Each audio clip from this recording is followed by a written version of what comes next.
Isang 77 taong gulang na senior citizen mula sa lalawigan ng Maguindanao del Norte ang nakatanggap ng libreng wheelchair sa tulong ng tanggapan ni Congresswoman Bay Dimple Mastura bilang bahagi ng patuloy na serbisyong may malasakit para sa mga residente sa kanyang distrito.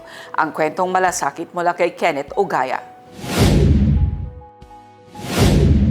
Matagal nang ininda ng 77 taong gulang na senior citizen ang hirap sa paggalaw dulot ng arthritis. Dahilan upang maging hamon ang mga simpleng gawain at maging ang pagpunta sa regular na check-up. Ang tanging hiling ng pamilya ay isang wheelchair na makakatulong upang muling magkaroon ng ginhawa, kalayaan sa pagkilos at dignidad ang matanda.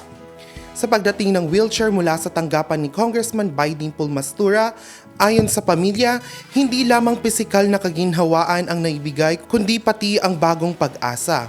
Ipinahayag ng tanggapan ng kongresista ang pasasalamat at tiwala na binigay ng mga mamamayan at tiniyak na patuloy ang mga programang direkta sa pagtugon sa pangangailangan ng komunidad, lalo na sa nakakatanda at may kapansanan.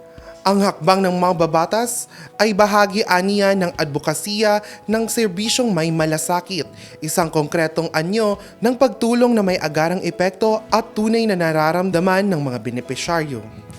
Kenneth Ogaya, iMinds Philippines.